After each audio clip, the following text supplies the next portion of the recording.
الرحمن الرحيم مالك يوم الدين إياك نعبد وإياك نستعين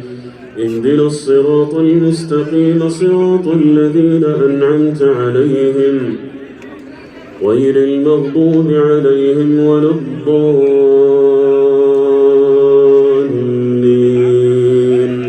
آمين. يا أيها النبي إذا طلقتم النساء فطلقوهن لعدتهن وأحصوا العدة واتقوا الله ربكم لا تخرجوهن من بيوتهن ولا يخرجن إلا أن يأتين بفاحشة مبينة وتلك حدود الله ومن يتعد حدود الله فقد ظلم نفسه لا تدري لعل الله يحدث بعد ذلك أمرا فإذا بلغن أجلهن فأمسكوهن بمعروف أو فارقوهن بمعروف وأشهدوا ذوي عدل منكم وأقيموا الشهادة لله ذلكم يوعظ به من كان يؤمن بالله واليوم الآخر ومن يتق الله يجعل له مخرجا ويرزقه من حيث لا يحتسب ومن يتوكل على الله فهو حسبه إن الله بالغ أمره قد جعل الله لكل شيء قدرا واللائي يئسن من المحيض من نسائكم إن ارتبتم فعدتهن 3 أشهر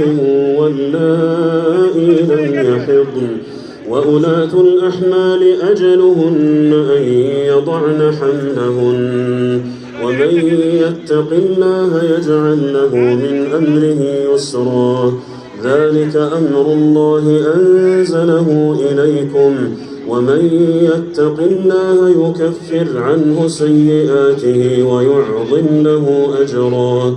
أسكنوهن من حيث سكنتم من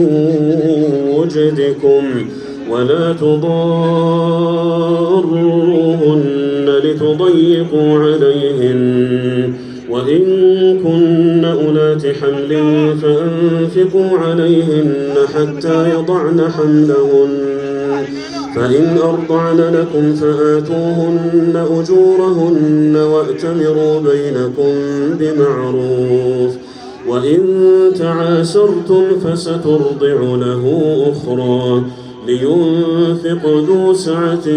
من سعته ومن قدر عليه رزقه فلينفق مما آتاه الله لا يكلف الله نفسا إلا ما آتاها سيجعل الله بعد عسر يسرا وكأي من قرية عتت عن أمر ربها ورسله فحاسبناها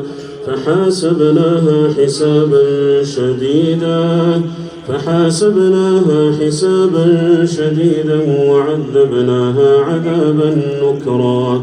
فذاقت وبال أمرها وكان عاقبة أمرها خسرا أعد الله لهم عذابا شديدا فاتقوا الله يا أولي الألباب الذين آمنوا قد أنزل الله إليكم ذكرا